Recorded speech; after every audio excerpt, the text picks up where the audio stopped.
How's it going? Got the 101 out. Actually had a few jams with this last night before remembering how to kind of get the flow going. So always, I don't get this machine out enough on its own. But when I do, man, it's just such a joy to work with. You can just, like as you saw, let's get something going in the background. As you saw, you can just kind of let's put some high-pitched stuff in there. Maybe we have some... The 101 just stops you in your tracks when you're talking.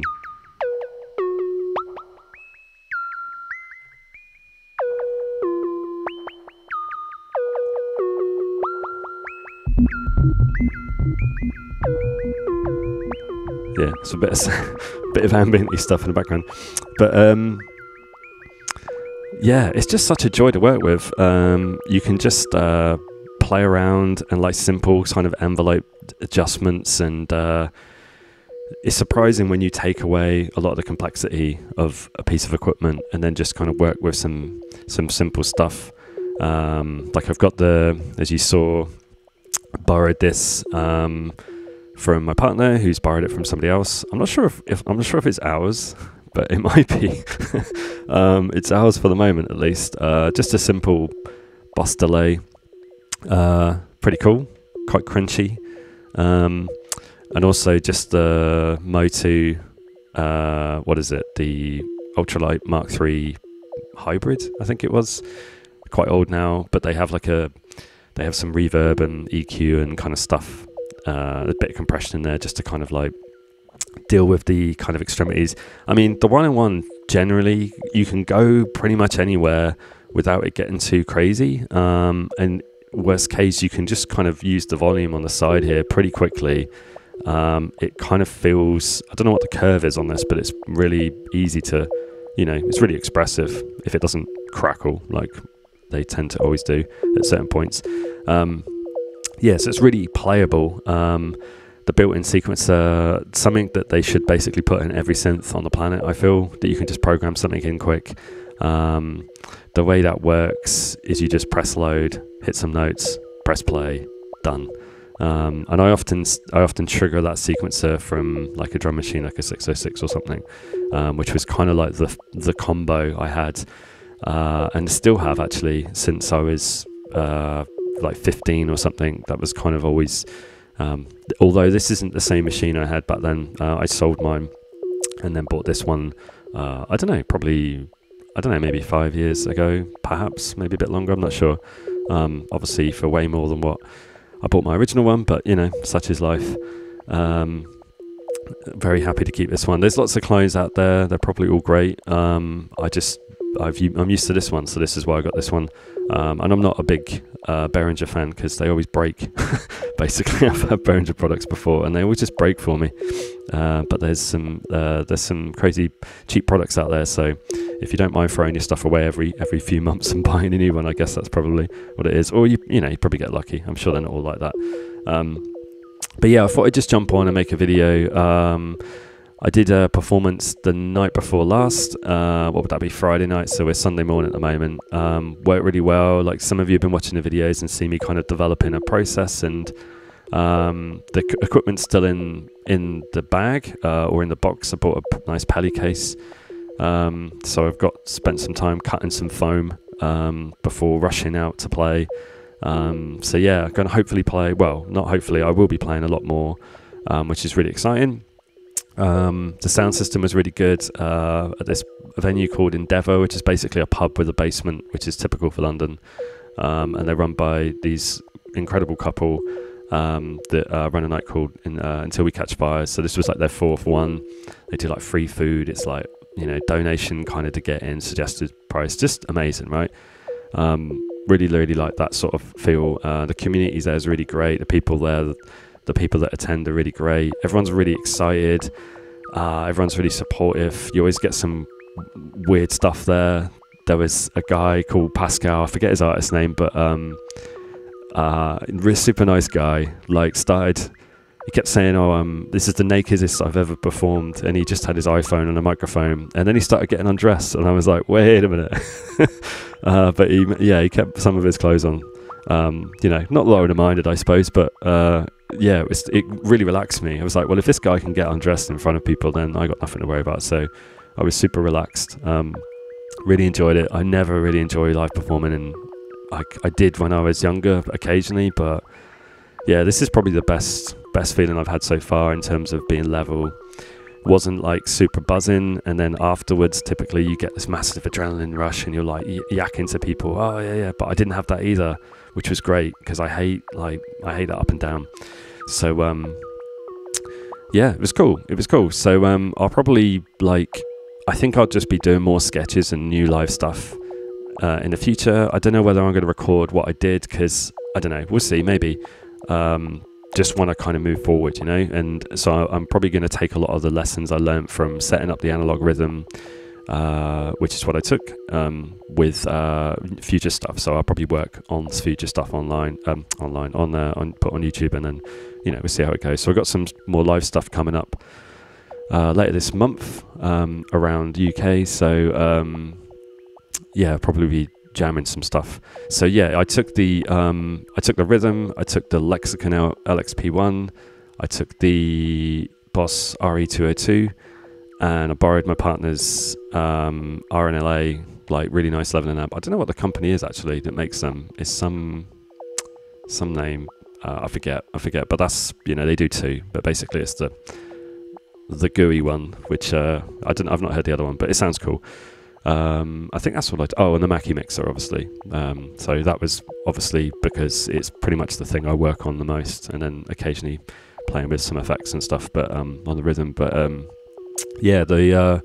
if you haven't heard an analog rhythm Mark II, or even I guess the Mark I for a big PA, the BT, the bass tom, my God, it certainly pumps. So I was a bit unsure about how the rhythm would translate. I've kind of taken it live before, but I've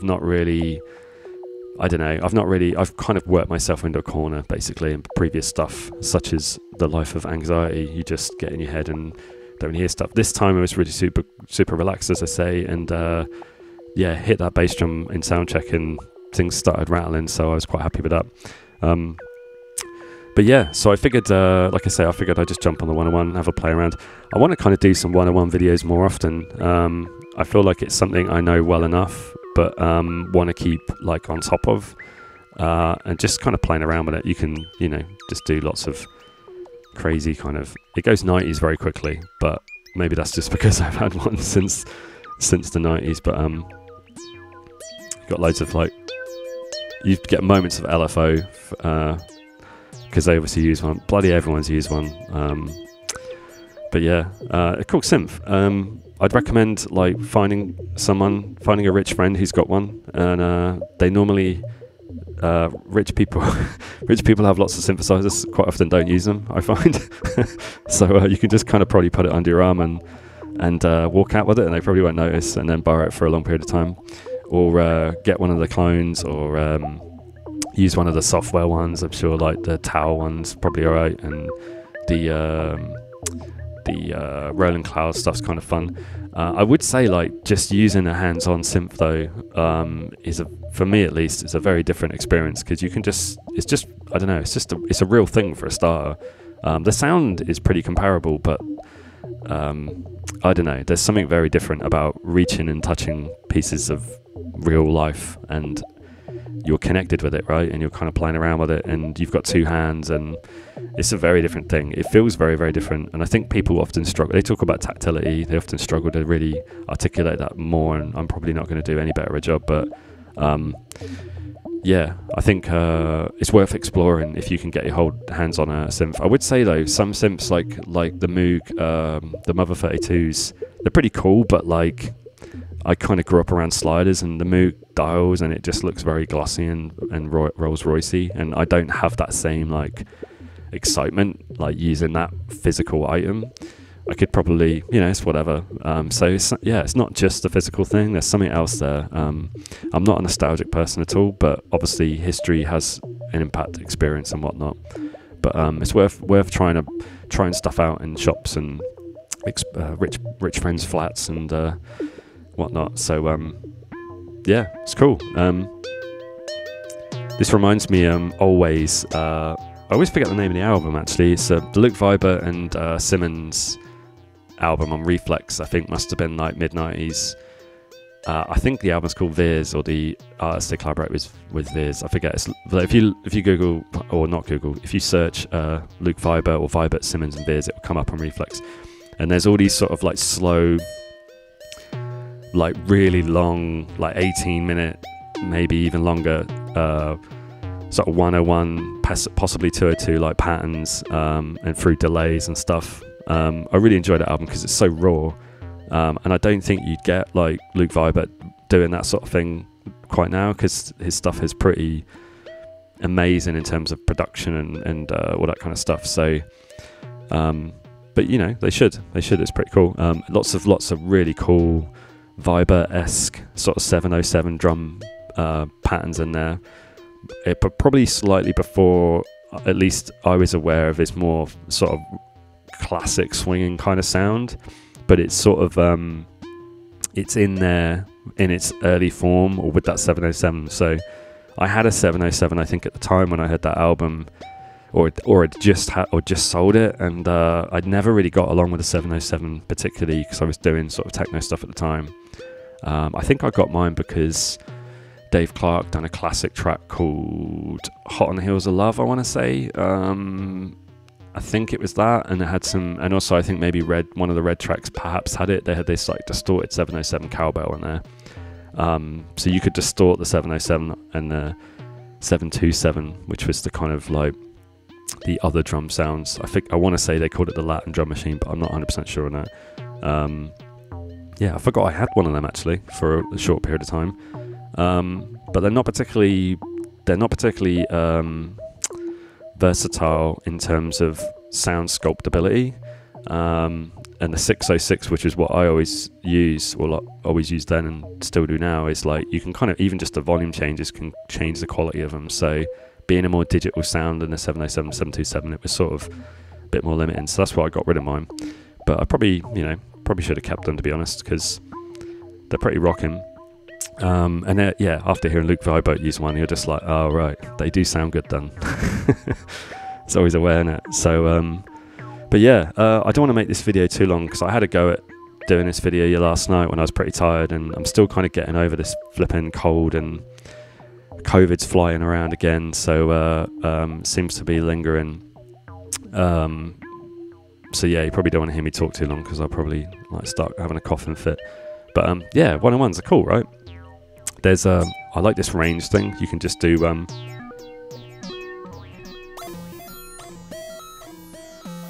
you can hear some, I don't know what track it is. I think some of the analog one of the Aphex Twin did all those 12 inches analog series or whatever. Lots of range stuff in there, which is pretty cool. The bass gets really nuts on this. Just having the resonance, you can get some.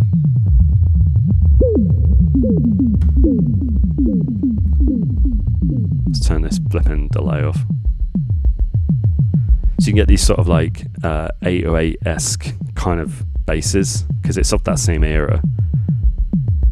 And you get these clicks, which is, you know, comes from the envelope.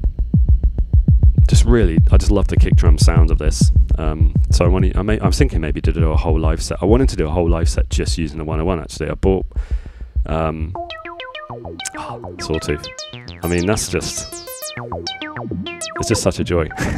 Yeah, I bought a SB-101 by the Superlative company. It's like a Kickstarter. I had I had a fucking horrible job, but it paid well, working for a company that wanted to change government, and I was having to deal with a government visa at the time, so I went and worked there, and yeah, it didn't end well, but that's another story.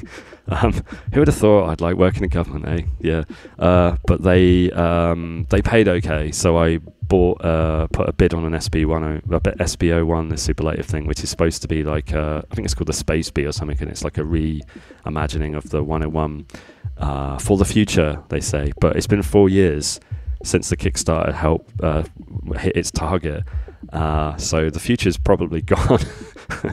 I don't know, I'm hopeful. I'm honestly quite hopeful that they're going to ship it. They're supposed to be shipping it this fall, because they're based in Canada. Obviously we call it autumn in the UK, but yeah, in this like now basically we should be getting it, but you know, as per usual with Superlative, there's like no updates or nothing, so I'm pretty sure I'm going to get one. That's what I'm telling myself. If no one else gets one, I'm going to get one. Maybe I'll go and knock on this guy's door and say, right, I want my synthesizer. It's actually not a bad idea. If it starts, yeah, I mean, I don't know. It's difficult, but man, just communicate. How hard is it to say, like, we're taking a while? 30 messages in 4 years is a bit lazy. And they're working on another product as well. So I don't know. I mean, to be fair though, the other product gives me a bit of like confidence that there's something coming, as long as they haven't blown all the money on it. So and I believe the people behind it. I think the guy works in tech, so I think he's a wealthy person. So as long as he's prepared to spend his money, which I believe they are, I think we'll be good. I think we'll be good. Yeah, so I was going to take that live because it's portable and it's battery powered, and you've got 2 sequences on there, and I thought I can do a whole 101 set, would be quite fun. God, it's just amazing, isn't it? I do love this synth. Yeah, for those of you who don't know or haven't worked it out, this is my most favourite synth in the world, easily. Just love it. Yeah, so but I might do like, because you can get real brassy sort of sounds, so I might sample lots of sequences with the 101, put them into the rhythm, because I did start doing that, but I might do that again and then do a whole set that's sort of 101 based, like maybe record for Ableton to sort out the frequencies or whatnot. We'll see how it goes, but I think that'd be quite fun just to focus on, you know, creating you know, like brassier, brighter sound and frequencies and whatnot, and stabs and clicks and basses and subs and just a whole thing. And I know it's gonna lock in really well, because it's, you know, like if you work from one synth or one source, that I should say, like, you know, the sounds are all going to kind of have some connected integration. They're going to sonically work together because they're from the same box. I think belongs that box if it's quite simple. If it goes too crazy, then you've got to have it's got to have a sound that's sort of noticeable, that carries across that separation. Like, for example, if you have a synth that can go really wide in terms of its sound palette, then will it look like locked together in the same way? I don't know. But some, like the JV1080 Roland done, it sounds like a Roland synthesizer, so whatever sound comes out of it, although quite different, still sounds like one of those. So yeah, it'd be interesting. So I might play around with that, see what happens. But yeah, I don't want to make this video too long, and I've got to do some other stuff today, include waking up. I basically woke up, had a coffee, jumped on this video. So I probably need to go back to sleep. Anyway, nice one. I will see you in the next one. Cheers.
Thank you.